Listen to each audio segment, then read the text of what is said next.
Sunday special நெய் சோறு chicken குழம்பு எப்படி பண்ணுறதுன்னு பார்க்கலாம். அதுக்கு ஒரு குக்கரில் 2 டீஸ்பூன் அளவுக்கு நெய் சேர்த்து நெய் நல்லா உருகட்டும். நெய் நல்லா நல்லா உருகுனதும் அதில் ஹோல் ஸ்பைசஸ் பட்டை, கிராம்பு, ஏலக்காய், கல்பாசி கொஞ்சம் என்கிட்டக்க வந்து அன்னாச்சி பூ இல்லைங்க. நீங்கள் அதோட கூட சேர்த்துக்கோங்க. இது எல்லாம் நல்லா ஸ்பைசஸ் எல்லாம் பொரிஞ்சதும் ஒரு மீடியம் சைஸ் வெங்காயம் சேர்த்து வெங்காயம் நல்லா கண்ணாடி பதம் வர அளவுக்கு வதக்கி எடுத்ததும் அது கூட கொஞ்சமாக கருவேப்பிலை, கொஞ்சம் மல்லி இலை, கொஞ்சம் புதினா. நான் 3மே இவ்வளோ தாங்க சேர்த்துருக்கேன். அப்படி இல்லைன்னா பிரியாணி மாதிரி ஆயிரும். நல்லா அதையும் வதக்கிட்டு 1 டீஸ்பூன் அளவுக்கு ஃப்ரெஷ்ஷாக அரைச்ச இஞ்சி பூண்டு பேஸ்ட்டு, 1 டம்ளர் நான் வந்து பொன்னி பச்சரிசி எடுத்துருக்கேங்க.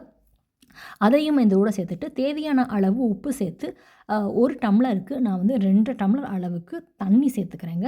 தண்ணி சேர்த்து குக்கர் வந்து மூடி போட்டு மூடி இது கரெக்டாக ஒரு விசில் விட்டால் நமக்கு நெய் சோறு ரெடி. வறுத்து அரைச்ச சிக்கன் குழம்பு பண்ணுறதுக்கு மிளகு 1 டீஸ்பூன், சீரகம் 1 டீஸ்பூன், வரமல்லி 2 டீஸ்பூன், 1 டீஸ்பூன் சோம்பு, கொஞ்சமாக பட்டை, கொஞ்சம் வந்து 2 கிராம்பு இதெல்லாம் சேர்த்து நல்லா பச்சை வாசனை போகிற அளவுக்கு வறுத்ததும் டெசிகேட்டட் கோகோனட் 1 கப்பு அளவுக்கு சேர்த்துக்கோங்க. சேர்த்துட்டு அதையும் நல்லா வறுத்து எடுத்துக்கலாம். டெசிகேட்டட் கோகோனட் இல்லாதவங்க ஃப்ரெஷ்ஷான தேங்காய் கூட அரை மூடி இதோட சேர்த்துக்கோங்க. இது நல்லா வறுத்ததும் ஆறுனதும் மிக்சியில் சேர்த்து வலுவலுன்னு அரைச்சி எடுத்துகிட்டு வந்துட்டு இப்போ குழம்பு பண்ணுறதுக்கு குக்கரில் எண்ணெய் சேர்த்து கருவேப்பிலை, சோம்பு, கொஞ்சமாக வந்து கல்பாசி சேர்த்து 1 வெங்காயம் சேர்த்து நல்லா வதங்கினதும் அது கூட 1 டீஸ்பூன் இஞ்சி பூண்டு பேஸ்ட்டு சேர்த்து நல்லா பச்சை வாசனை போகிற அளவுக்கு வதங்கினதும் 3 தக்காளி பழத்தை மிக்சியில் அரைச்சதை சேர்த்துட்டு 1 டீஸ்பூன் இஞ்சி பூண்டு பேஸ்ட்டு சேர்த்து அரை மணி நேரமாக மேரினேட் பண்ண சிக்கன் சேர்த்து 1 டீஸ்பூன் குழம்பு பொடி, 1 டீஸ்பூன் உப்பு சேர்த்து மூடி போட்டு 10 நிமிஷம் அதை அப்படியே லோ ஃப்ளேமில் வச்சுட்டு தேங்காய், கசகசா அரை மூடி தேங்காய், 1 டீஸ்பூன் கசகசா சேர்த்து அரைச்சதையும் அதோடு சேர்த்துட்டு நல்லா 1 கப் அளவுக்கு தண்ணி சேர்த்து குக்கர் மூடி போட்டு மூடி இது கரெக்டாக ஒரு விசில் விட்டு ஆஃப் பண்ணிட்டா நம்மளுக்கு வறுத்து அரைத்த குழம்பு ரெடி. என்னோடய பொண்ணு வந்து கீழே வந்து கிரில் சிக்கனில் வந்து சிக்கன் வந்து வச்சு ரெடி பண்ணாங்க. ஆல்ரெடி அந்த சிக்கனோட ரெசிபி வந்து 65 ரெசிபியெல்லாம் போட்டிருக்கு. பார்க்காதவங்க கட்டாயம் பாருங்கள். நெய் சோறு பாருங்கள், கொஞ்சம் கூட கீழே அடியில் கொஞ்சம் கூட ஒட்டவே இல்லை. அவ்வளோ பிரமாதமாக ரெடி ஆயிருக்கு. இதை ஹாட் பேக்கும் மாற்றியாச்சு.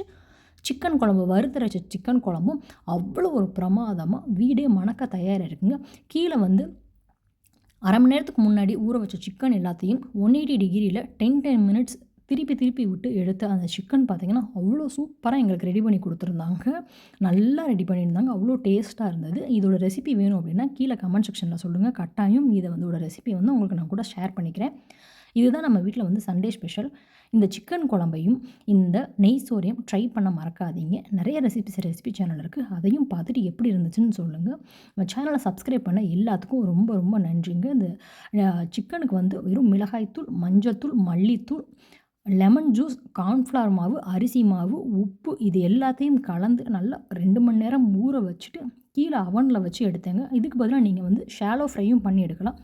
அப்படி 2 மணி நேரம் ஊற வச்சு எடுத்த சிக்கன் பாருங்கள் எவ்வளோ ஜூஸியாக அவ்வளோ டெண்டரியாக ரெடியாக இருக்குன்னு சாப்பிட்றதுக்கு ரொம்ப சூப்பராக இருந்துச்சுங்க. லைம் வந்து லாஸ்ட்டில் வந்து பிழிஞ்சுக்கோங்க.